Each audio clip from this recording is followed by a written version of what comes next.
나누도록 합시다. 생각 없이 또 바쁘게 시간을 보내느라고 안중에도 없었을지도 몰라요. 근데 이 시간만큼은 진짜 다시 정신을 차리고 각성해서 정말 형제님 무더운 여름 잘 지내셨습니까? 주님이 함께 해주셨죠.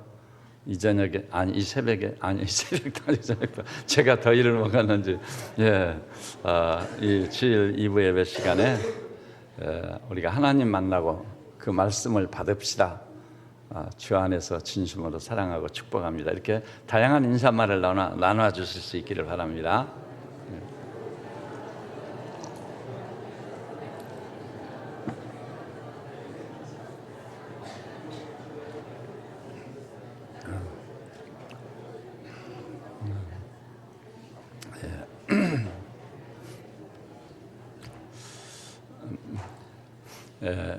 요즘 새벽기도 때 시편 23편을 상고하면서 은혜를 나누고 있습니다. 근데 왜 오늘 23편 3절을 보느냐? 지금 3절을 오늘 같이 나누게 되거든요. 내일 이른 아침 우리 2016 비전 트립 우리 팀들이 이제 출국을 하게 됩니다. 그래서 출국 전 주일로 말씀을 나누게 됐습니다. 그 대신 오늘 또 23편을 접근해 갈 때 피할 수 없는 그 서론적 사실들을 먼저 나누면서 은혜를 받고 싶습니다. 그리고 기회가 되면 시편 23편을 우리 함께 나눔으로 한량없는 은혜를 받고자 하는 것입니다. 그러면 시편 23편은 인류의 시라고 합니다. 영혼의 시고 불신자라도 이 시 한 편은 읊조릴 만큼 널리 알려진 시입니다. 그리고 아주 목가적이고 낭만적인 말씀이죠. 실만한 물가 또 푸른 초장, 참 목가적이지 않아요. 그래서 그리스도인들도 저도 일찍이 시편 23편을 암송해가지고 내 생애 삶에 굉장한 도움을 입었습니다. 시편 23편에 지고 있는 부채가 아주 많은 큰 것이죠. 그러면 이 시편 23편을 접근해 갈 때 우리가 반드시 상고해야 될 부분들이 있어요. 첫째는 시편 23편의 위치가 어디냐고 하는 것입니다. 왜 하나님께서 유대인을 자기 백성으로 삼으셨을까? 또 그들이 하나님의 백성으로 가지고 있는 가장 특징적이고도 중요한 것이 언어예요. 히브리어. 그 히브리어는 다른 언어와 달리 아주 독특한 구조를 지니고 있는 것입니다. 히브리어에서 물론 다른 언어도 마찬가지예요. 문맥은 아주 거의 절대적인 겁니다. 문맥을 놓치면 전혀 예기치 않은 결과가 나와요. 그래서 어리석은 자는 그 마음에 이르기를 하나님이 없다 하는도다. 그 하나님이 없다는 부분만 딱 자르면 성경에 하나님이 없다고 그러네. 근데 문맥을 살펴보니까 어리석은 자가 그 마음에 이르기를 하나님이 없다고 한다는 거예요.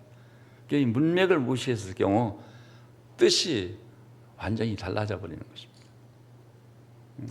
히브리어는 유난히 그런 문법적 구조를 가지고 있는 것입니다. 그래서 그런 구조를 전제로 할 때 시편 23편을 향해 접근해 가는 자는 맨 먼저 그 질문을 던져야 돼요. 23편의 위치가 어디냐? 너무 쉬운 문제인데 23편의 위치가 어디죠? 22편과 24편 사이에 있다는 것입니다. 22편과 24편 사이에. 그래서 우리는 여기서 궁금증이 생겨요. 22편은 어떤 내용일까? 24편은 어떤 내용일까? 근데 22편은 첫 마디가 어떻게 시작하죠? 22편 첫 마디 우리 한 목소리로 한번 봐볼까요? 시작. 내 하나님이여, 내 하나님이여, 어찌 나를 버리셨나이까? 정말 놀랍습니다. 어디서 많이 들은 듯한 말씀이에요. 이걸요, 이 부분이 아람어로 기록되어 있는데요. 다 히브리어로 기록되는데 여기만 아람어로 기록되어 있어요. 그 아람어로 표현된 이 말씀을 우리말로 이제 읽어보자면 엘리 엘리 라마 아짜부타니.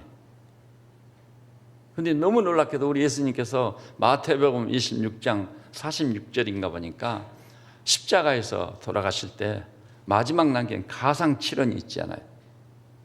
가상칠언 중에 하나가 뭐죠? 나의 하나님 나의 하나님 어찌하여 나를 버리십니까? 그때도 우리 주님께서 아람어로 그 말씀을 하셨던 것입니다. 바로 그것이 뭐냐면 엘리 엘리 라마 아짜부타니입니다. 나의 하나님 나의 하나님 어찌하여 나를 버리십니까? 그러니까 22편은 분명히 하나님께서 나의 목자이신데 목자이신 그분이 과거에 나를 위해서 어떤 일을 하셨느냐, 다른 것이 아니고 내가 져야 될 십자가에 고난의 십자가를 지시고 골고다길을 오르신 거예요. 골고다길을 오르신 거. 거기서 십자가에서 피아물을 쏟아 우리를 구속해 주신 것입니다. 그래서 22편은요 메시아이신 예수님께서 우리 구원을 어떻게 이루셨는가를 보여주는 놀라운 신 거예요. 그러니까 22편은 우리 목자 되신 주님이 십자가에서 우리 죄값을 지불하 우리를 구속해 주신 구원의 하나님, 나를 구속하신 목자로 이렇게 나타나고 계신 것입니다. 그러면 24편은 뭐냐? 24편 후반부에 보니 이 단락을 달리해서 나왔어요. 문들아 너희 머리를 들지어다. 영원한 문들아 들릴지어다. 영광의 왕이 들어가시리로다. 영광의 왕이 들어가십니다. 이것은 뭘 의미하냐면은 미래에 주님께서 종말론적 심판을 통해서 선악간에 판단하시고 신불신간에 판단하시고 마침내 구속의 역사를 완료하시는 거예요. 그래서 다른 말로 하나님 나라를 완성하시는 거예요.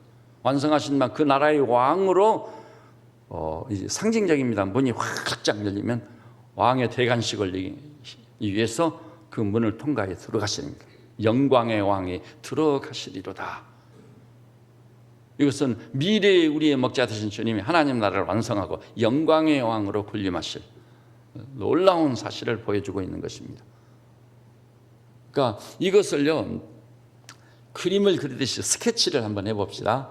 그럼 자 왼쪽 과거라고 하는 시간입니다. 나의 목자 되신 주님이 과거에는 어느 산에서 우리 구속을 이루시는 것이죠? 갈보리산. 갈보리산에 서 있습니다.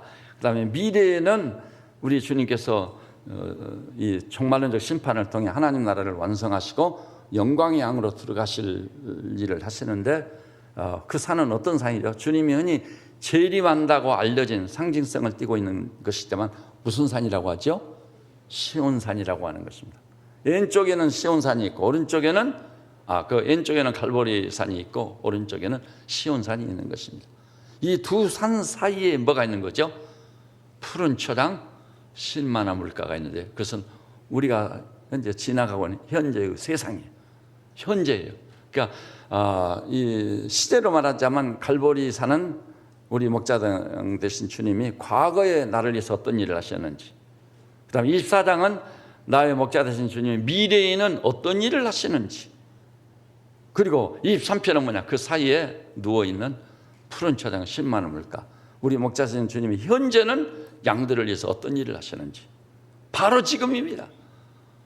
여기 계신 우리 교우들이 예수 그리스도를 틀림없이 여러분의 목자로 모신 것이 사실이고 여러분의 신분이 그 사랑받는 양이 분명하단다면 23편은 나의 시요 우리의 신 거예요. 그 시대로 말하자면 현재적 신 것입니다.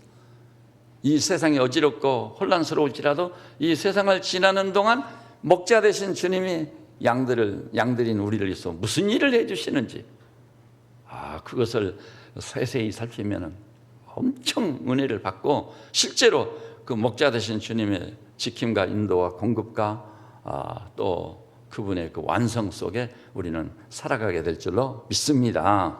그래서 시편 23편의 위치가 어디냐? 그것을 중심으로 또 스케치를 해봤어요. 또 시대를 따져서 과거, 현재, 미래로 조망을 해봤습니다. 그럴 때 23편이 우리 앞에 현재적인 삶을 사는 우리 앞에 펼쳐지기를 시작한 겁니다. 그래서 23편이 이 험악한 세상을 지나는 동안 여러분과 저의 시가 되기를 바랍니다. 여러분과 저의 신앙의 고백이 되어야 되는 거예요. 다윗의 시로 끝나는 게 아니야. 이 시대를 사는 나의 신앙이다, 나의 고백이 되고 23편을 지금 여기서 사는 날 동안 살아야 될 줄로 믿습니다. 그래서 23편은 이게 다윗의 시라더니 나의 시네, 이런 간증이 쏟아지는 복됨과 영광이 있으시기를 주님의 이름으로 축원합니다.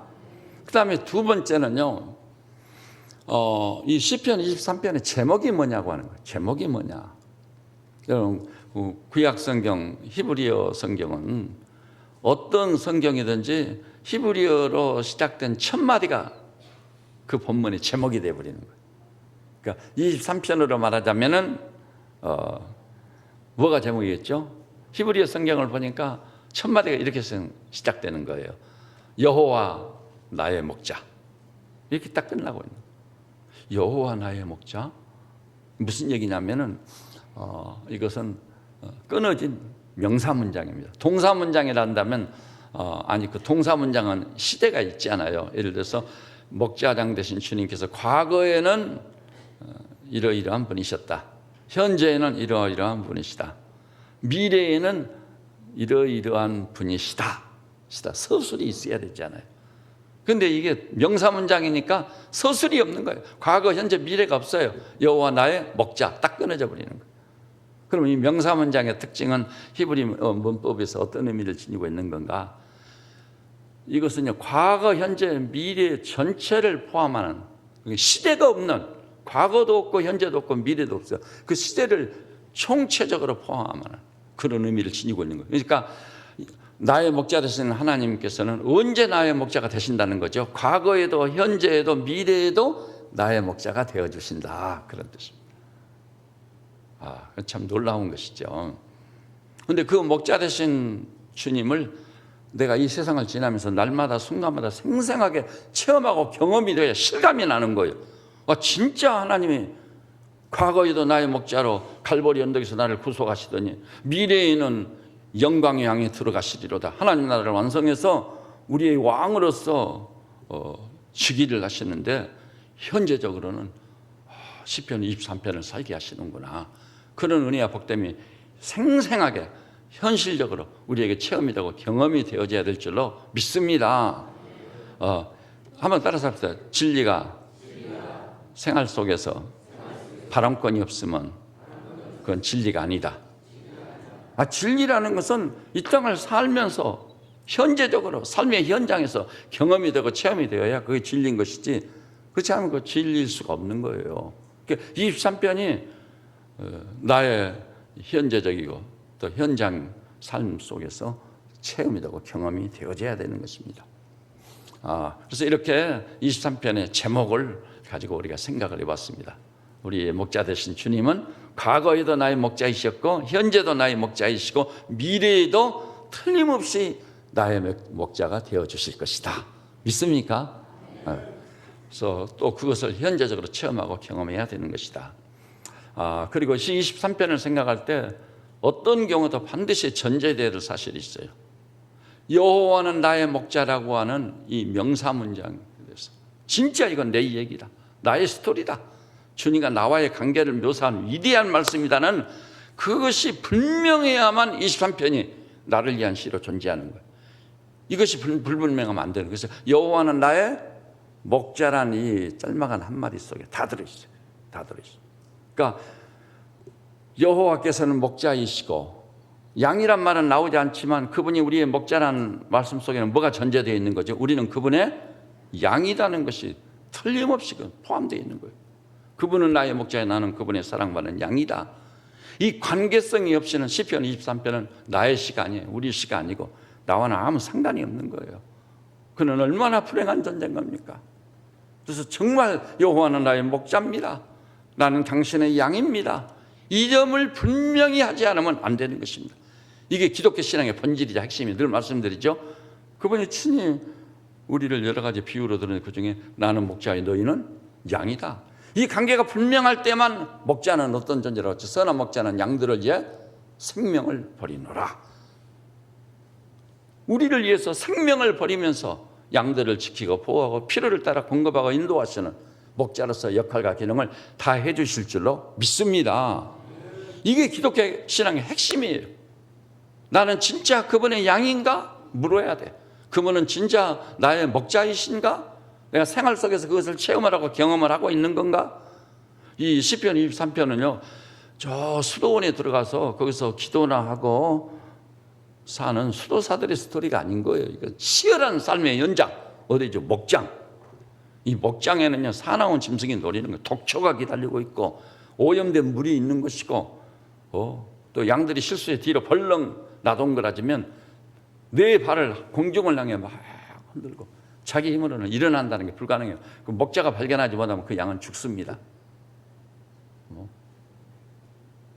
그리고 얼마나 위험이 많이 도사리고 있는지, 여러분 중동에서요, 양을 치는 목자들은 익히 알고 있는 사실이 있어요. 새봄이 옵니다. 그럼 어디서 양들이 꼴을 듣겠죠? 맨 먼저 봄이 오는 것은 산 아래입니다. 아래쪽에서 새해를 맞이해서 새봄을 맞이해서 푸릇푸릇 돋아나는 그 신선한 꼴을 취하는 거예요. 그런데 양떼가 뭐 한둘이야죠. 그걸 다 뜯고 나면 그 다음에 어떻게 해야 되죠?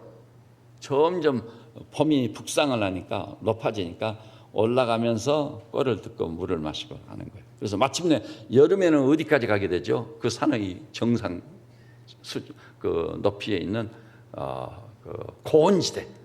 고온지대를 표현하는 말이 옛 영어로요, 테이블입니다. 테이블. 아시겠죠?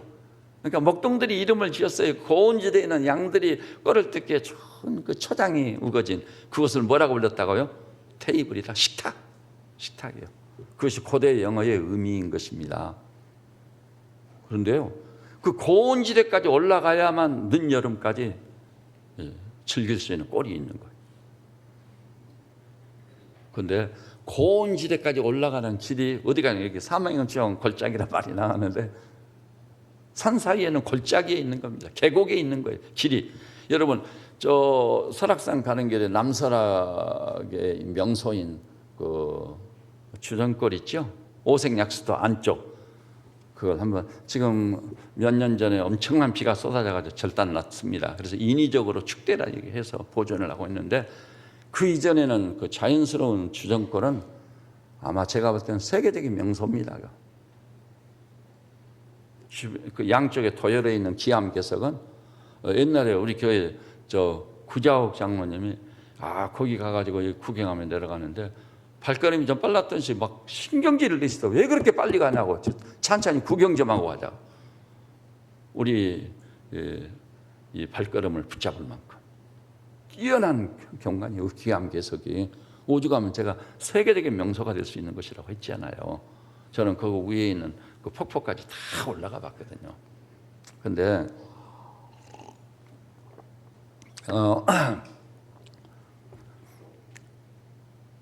그 주전골을 가보면은요, 칼날같이 기암괴석이 어우러져 있는데 그 능선을 통해 갈 수 있어요, 없어요? 불가능합니다. 그래서 주전골을 즐기고 등산을 하고 올라가는 사람은 반드시 이 맨 바닥에 있는 개울 그 물을 따라서 거닐고 올라가는 것입니다. 고온지대까지 올라가는 길이, 지름길이 계곡에만 있는 거예요. 계곡. 위험을 무릅쓰고 계곡을 가야 돼. 그런데 상류에서 비가 많이 와가지고 엄청난 수량이 막 휩쓸고 내려오잖아요. 그럼 죽는 수가 있어요. 노련한 목자들은 그때 양을 어디로 피신시킨다는 것, 위치를 다 알고 있는 거. 만일의 경우 대비를 다 하고 있는 거. 그것이 목자가 섬세하게 양을 돌보고 인도하는 것입니다.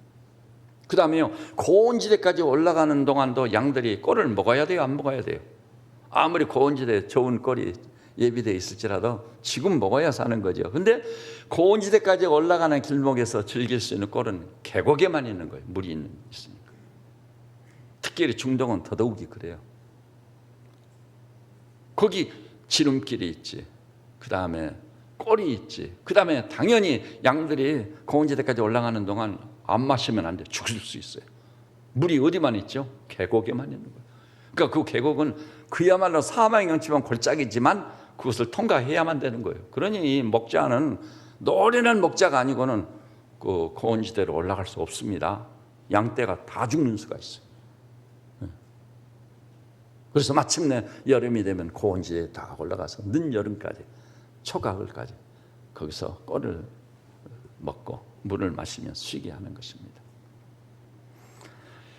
이 경우에요, 양들은 자기 힘과 자기 능력으로는 자기 생명조차 부지한다는 게 불가능한 일이에요. 아까 말씀드렸죠. 상위에서 비가 쏟아져서 엄청난 탕류가 막 휩쓸고 내려오잖아요. 노련한 양 이외에는 목자랄지라도 그 양떼를 피신할 수 있는 장소를 몰라요. 고스란히 눈앞에서 목자 자신까지도 죽는 수가 있으니까.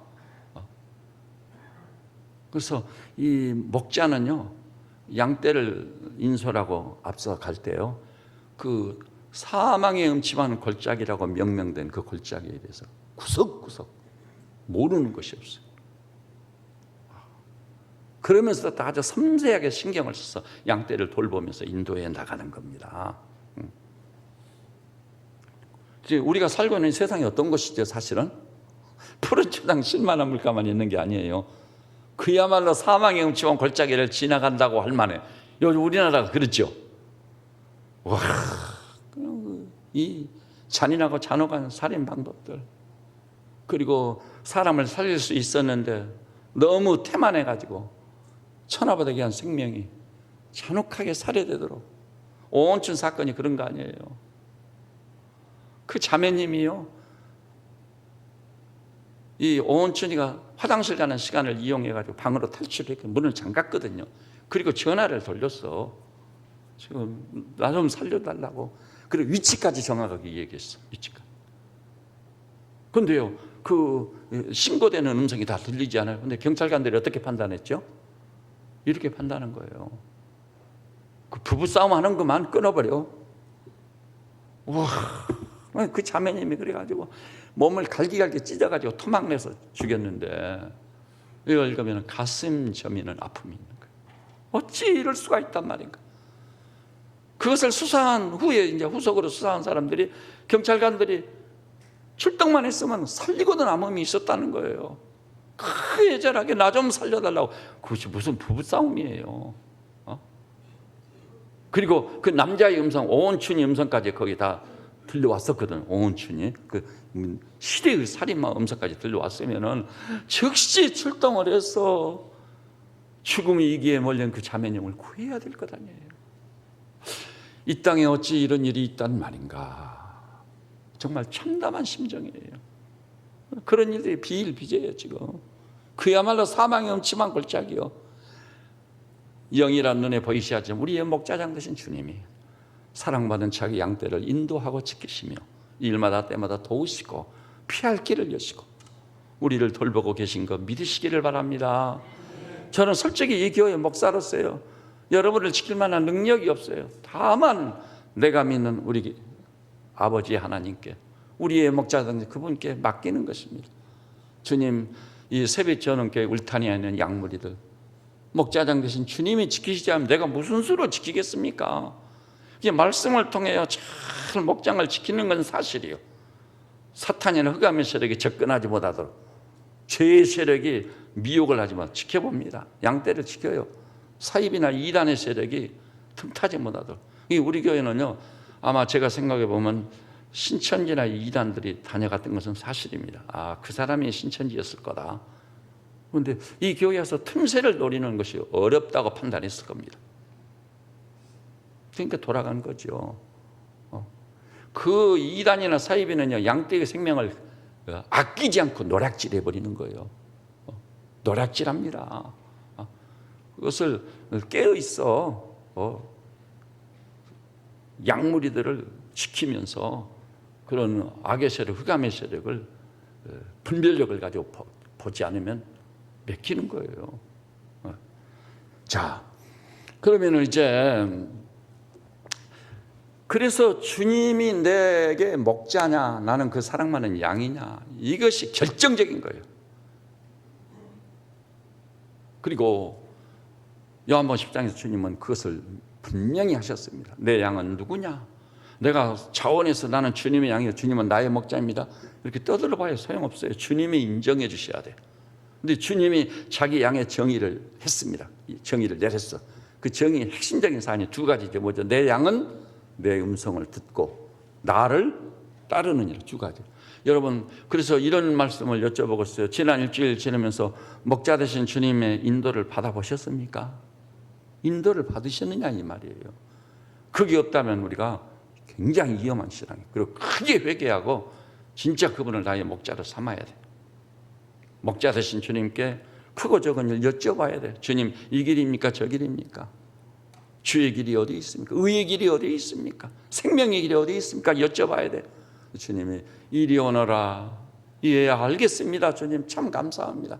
양이라고 하는 존재는 제 갈 길도 몰라요. 제 갈 길도 몰라. 양이란 존재는 진짜 짐승 중에 양처럼 어이없고 황당한 존재는 없다네요. 자기 먹을 양식도 스스로 발견하지 못하고 또 자기가 가야 될 길도 전혀 몰라요. 그리고 엄청난 위험에 노출되어 있는데 그것도 모르고 그러다가 짐승에 잡혀 먹히기도 하고 떨어지기도 하고 뒤로 발랑 넘어져 버리기도 하고 여러 가지 질병과 병마에 노출돼 가지고 병으로 쓰러지기도 하고 가지각색이에요. 그렇기 때문에 우리의 목자장 되신 주님, 그분은 졸지도 아니하고 주무시지도 아니하고 우리의 갈 길을 지키시고 인도하시는 거예요. 정말 시편 기자는 생활 속에서 그걸 수없이 체험했어요.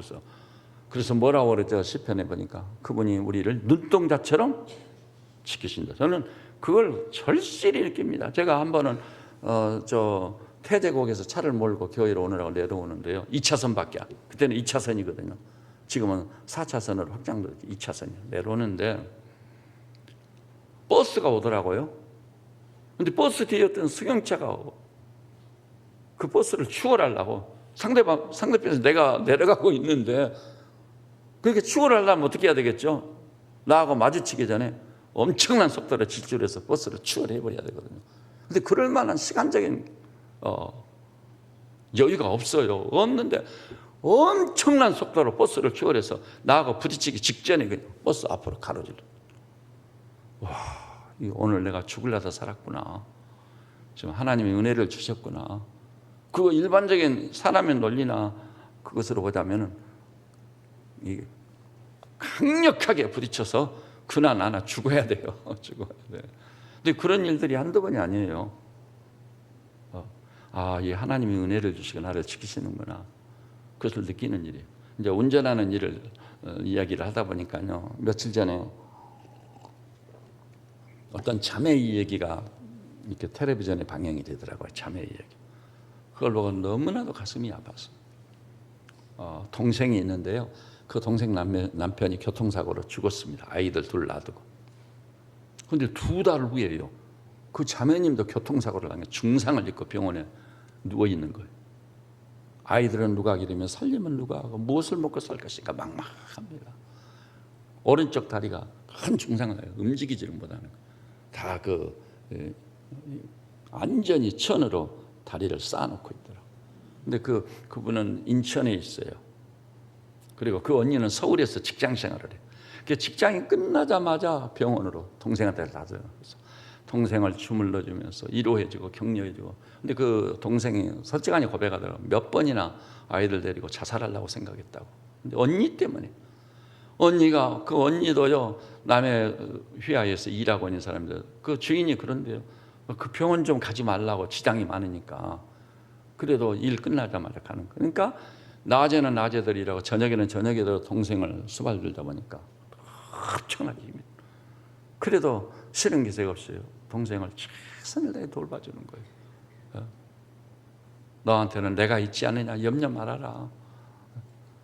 나는 그 자매 사이에 그런 엄청난 사랑을 나누는. 근데 그 집이요, 웬일인지 또 그 언니의 남편도 교통사고로 또 죽더라고요.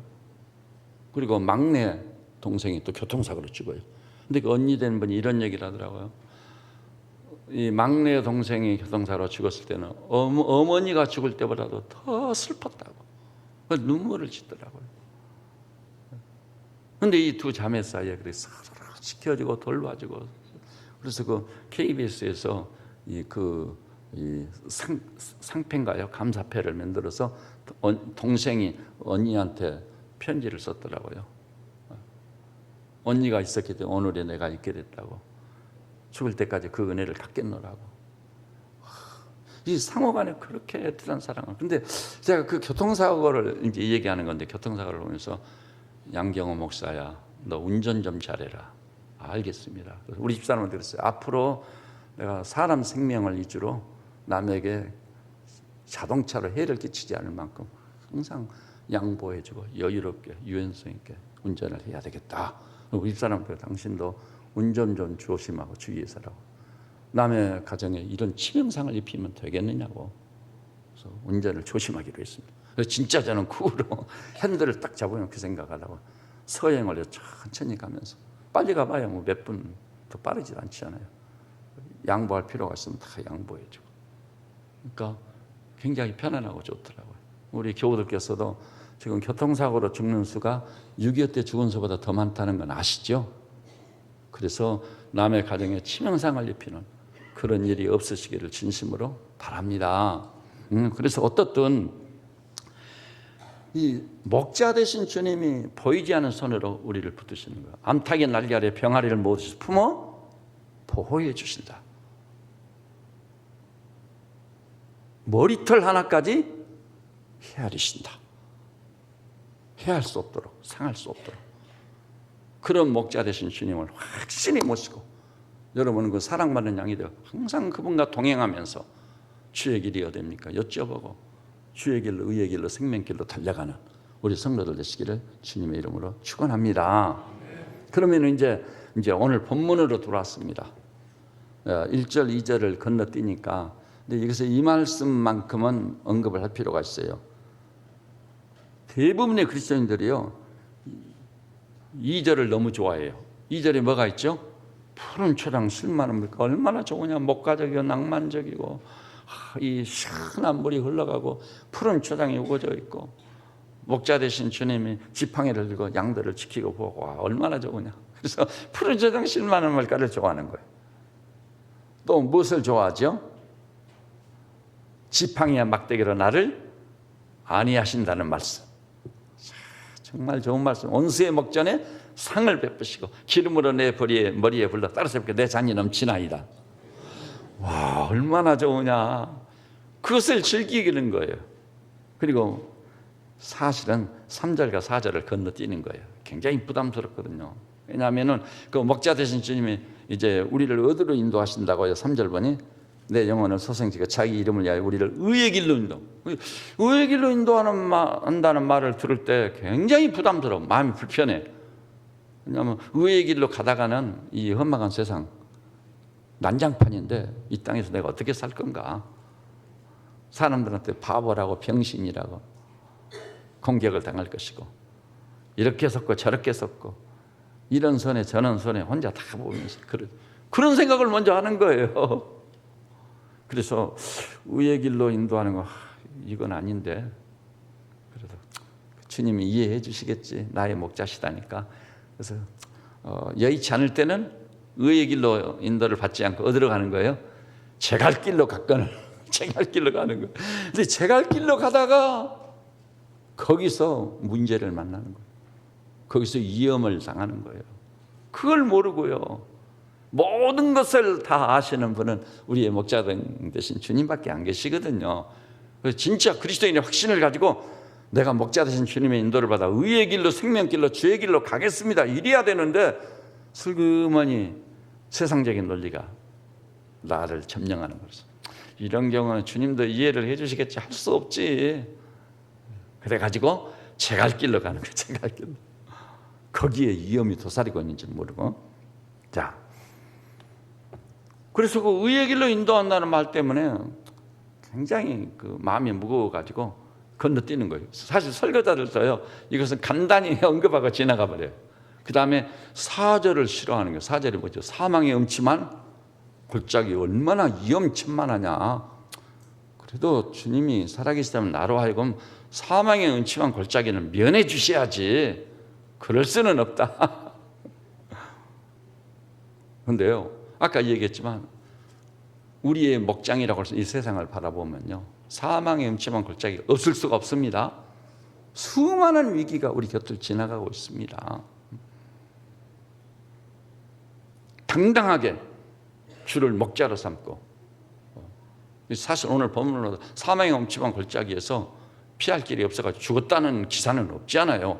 오히려 지팡이로 나를 인도하시고 막대기로 적을 그 히브리어로 라라고 해서 쳐서 물리쳐 주시는 거예요. 그래서 그 계곡을 다 지나고 나면 아까 어디가 나타난다고요? 테이블이 나타나. 고온지대에 푸른 초장이 쫙 우거지고 목자가 잘 관리해준 신선한 물이 기다리고 있는 거예요.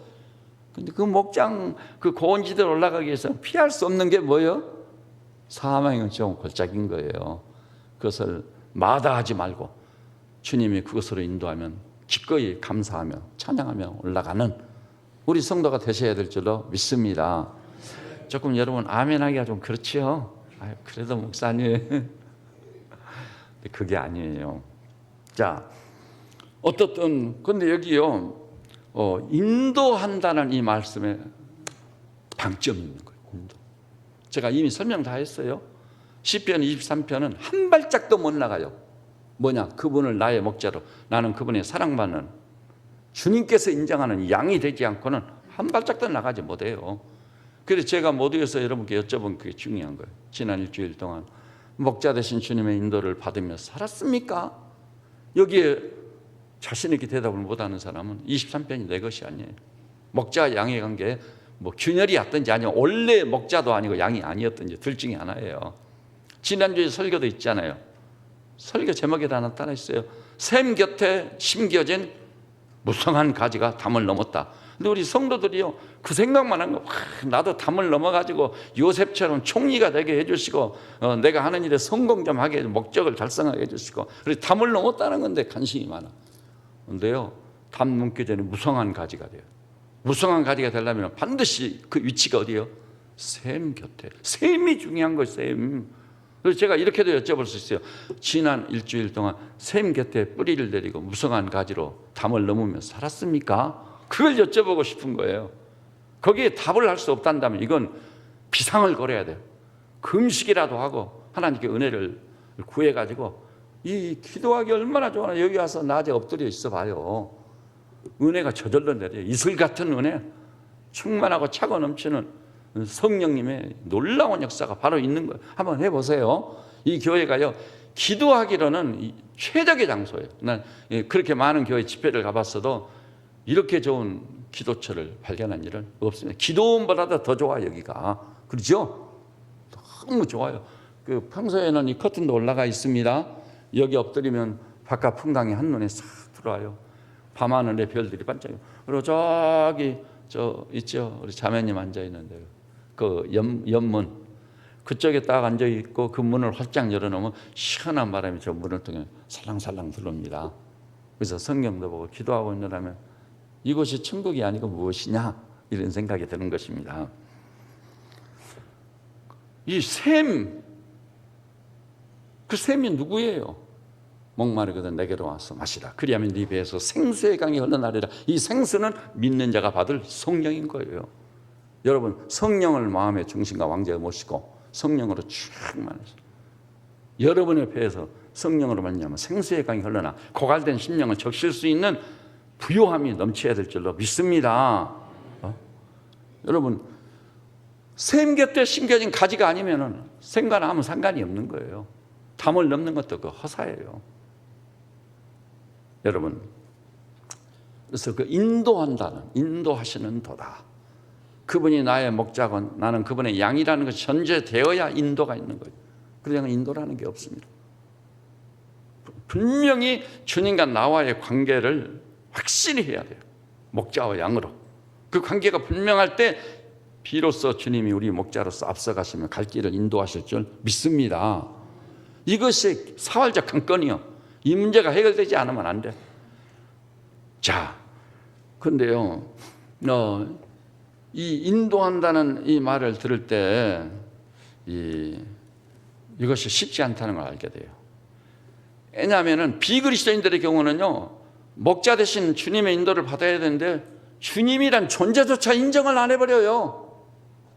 무슨 하나님이 계시냐고, 이 과학시대의 대명천지에 하나님을 부인해버립니다. 근데 예수를 믿고 하나님을 믿는다는 그리스도인들 가운데서도 하나님이 정말 계실까? 주님이 그래서 꾸짖었잖아요. 너희가 어찌하여 더디 믿고 의심하느냐? 의심이 많아 더디 믿어요. 하나님이 정말 계실까? 그러니까 목자와 양의 관계가 성립이 안 되는 거예요. 시편 23편 나와 무관한 시가 되고 마는 것이죠. 로마서 1장에도 보니까 한번 따라서 볼까요? 그 마음에 하나님 두르기를 싫어하며, 안 믿는 사람은 말할 것도 없는데 믿는 사람까지도 어떻다, 그 마음에 하나님 두기를 싫어한단 말이에요. 입으로 믿는다고는 해, 주의 이름을 불러. 그런데 그 마음에 진짜 하나님을 중심에 모시고 왕자에 모시고 있느냐, 그걸 굉장히 부담스럽게 생각하는 거예요. 제가 늘 얘기했잖아요. 제가 여러분 측에 신방을 갔어요. 맞이할 때는 목사님 오셨는데 빨리 오시라고 해서 여기 소파에 좀 앉아 계시라고. 앉아 계시라고 해놓고는 주방에서 자기 볼일 다 먹고 자기 식구끼리 밥 다 먹고 시장까지 다녀. 목사님 아직도 거기 계셨네요? 목사라고 하는 사람이 여러분 가정에 신방으로 소파에 앉아 있는 거예요. 굉장히 부담스러운 거예요. 주방에서 뭘 하는 것도 부담스럽고 말도 함부로 못하겠고, 이거 목사님 언제 가시려나? 가실 시간만 세고 있는 거예요. 근데 이렇게 하나님을 부담스러운 존재로 인식한단 말이에요. 안 계셨으면 얼마나 편하고 좋을까? 그렇게 생각하고 어리석은 자예요. 어리석은 자는 그 마음에 이르기를 하나님이 없다. 그 하나님 두기를 싫어하는, 여러분 우리의 하나님은 그랬잖아요. 그래서 그 마음에 하나님 두기를 싫어한다. 마음에 살아계신 하나님을 왕자와 중심에 딱 모시고 사는 그 하나님을 나의 아버지를 모시고, 아버지 나 지금 어디 갑니다. 갈 길을 인도해 주십니다. 나 지금 피곤해서 한숨 자야 되겠는데 하나님 놀라운 안식을 주십시오. 평안을 주셔야 됩니다. 아셨죠 아버지? 그 유명한 그 멍어의 책을 제가 드렸잖아요. 내 마음 그리스도의 집. 그렇게 사시기를 바랍니다. 그건 굉장한 사건이야. 우리 인생 최대의 사건인 거예요. 어떻게 하나님이 내 안에 계시는 건가? 계신다고 그랬어요. 주님도 문을 열면 내가 그에게로 들어가. 우리 안에 들어오신다고 그랬잖아요. 이게 기독교의 핵심이다. 믿음의 신앙의 본질인 것입니다. 그래가지고 로마서에 보니 뭐라고 했죠? 그 사사기에 따라서 합시다. 자기 소견에 옳은 대로 행하니라. 하나님도 모시지 않고 하나님도 그래 싫어하고 실제로 삶 속에서는요 자기 맛대로 산단 말이에요. 자기 소견에 옳은 대로 막 사는 거예요. 그러니 주님께서 안타까워하며 인도도 못하시고 의의 길, 생명길, 주의 길 예비되어 있는데 그 길로 양들을 인도할 수가 없어. 하나님 두기도 싫어하고 자기 소견에 옳은 대로 행해버리니까 안 되는 거예요.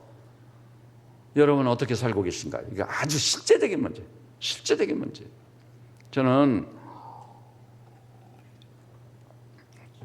중학교 들어가가지고 도서관 책임을 맡고 있었는데 책을 고르기 위해서 서점에 갔어요. 그랬더니 아니 이런 책이 다 있더라고. 나는 왜 그리스도인이 아닌가? 별놈의 책이 다 있네.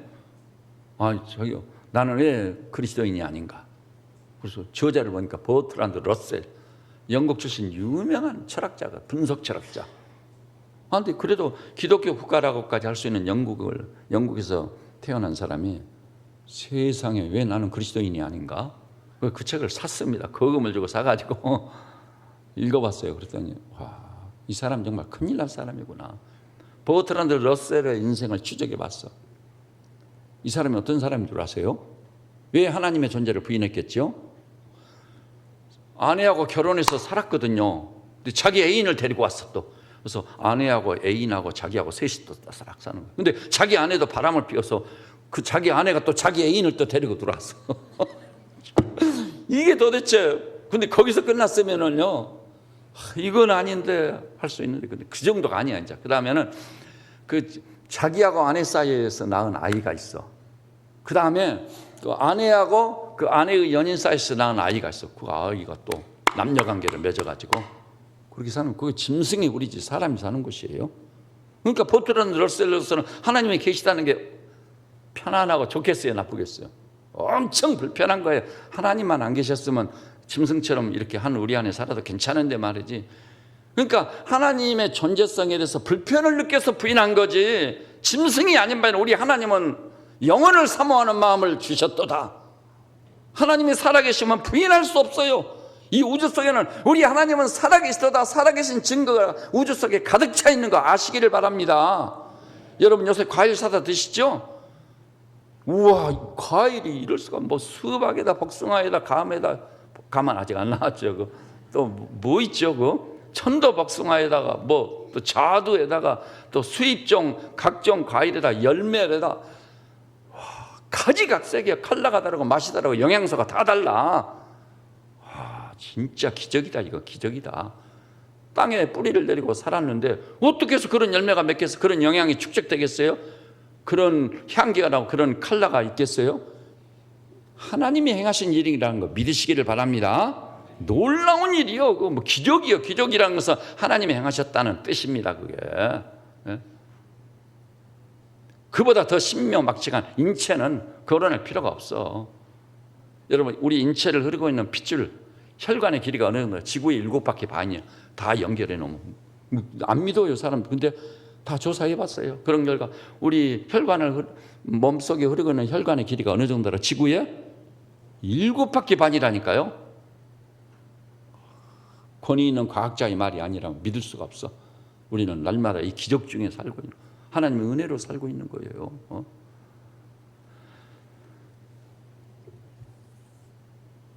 근데 그 하나님께서 우리를 너무나 사랑해 하셔가지고 자기 양을 삼고 각기 제 갈 길로 가려고 하는 우리를 자기 양으로 삼고 자신이 우리의 목자가 되셔서 우리가 그것을 즐거워하고 기뻐하기만 한다면, 그리고 의지의 결단을 내려 내가 주의 길로 가겠습니다, 의의 길로 가겠습니다, 생명 길로 가겠습니다, 이 의지적 심대한 결단을 내리기만 하면 목자장 되신 주님이 반드시 푸른 초장 실만한 물가로 인도해서 꼴을 뜯고 물을 마셔 내 영혼을 소생시킨 다음 의의 길로 인도해 주실 줄 믿습니다.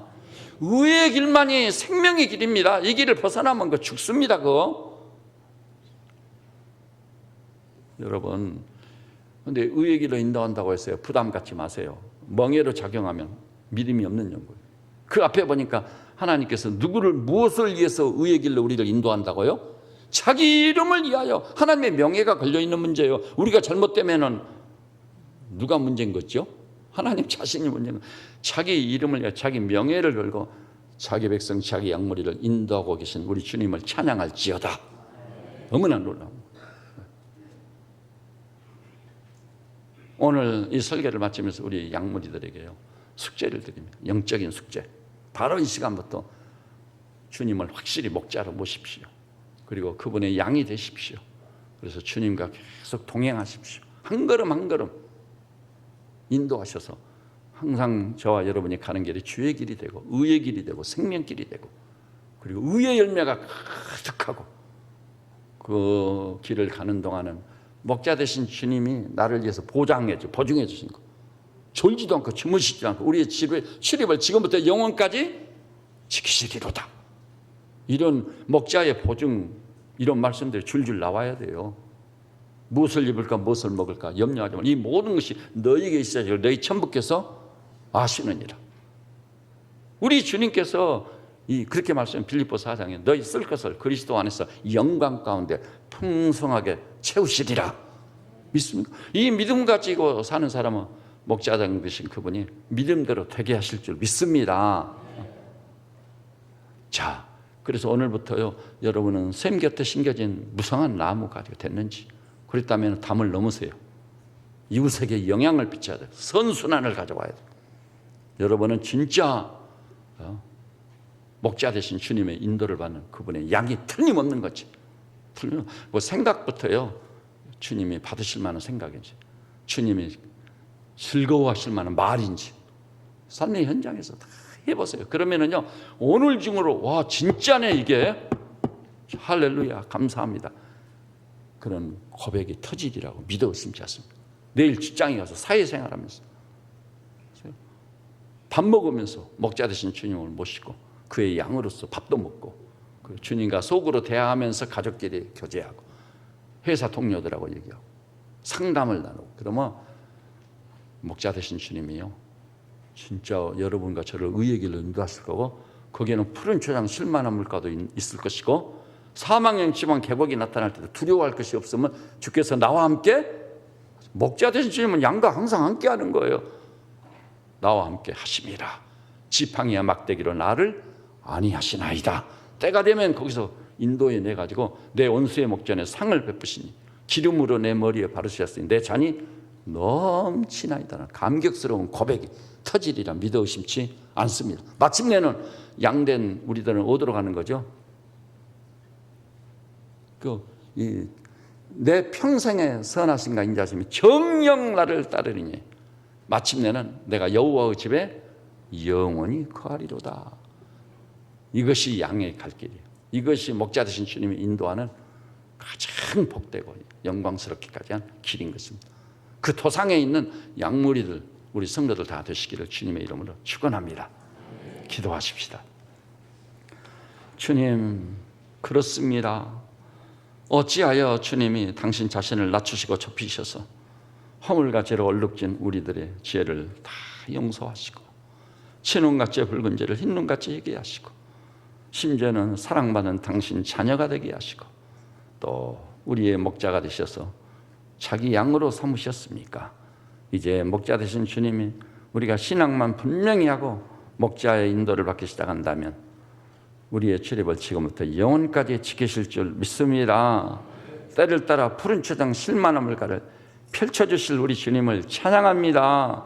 사망의 지방 골짜기를 지나도 두려워하지 않겠습니다. 주님 손에 들려진 지팡이와 막대기를 보고 안위 받겠습니다. 원수의 목전에서 상을 베푸시고 기름으로 내 머리에 바르시면 우리 인생의 잔이, 우리 세빛저는 양무리들의 잔이 넘치게 하여 주시옵소서. 이렇게 평생 목자 되신 주님의 가호와 개호가 나를 따르다 이 땅을 하직하는 날 주님이 우리를 인도하여 주심으로 여호와의 집에 영원히 거할 세뱃저는 양무리를 다 되게 하여 주시옵소서. 예수님의 이름으로 기도드립니다. 아멘.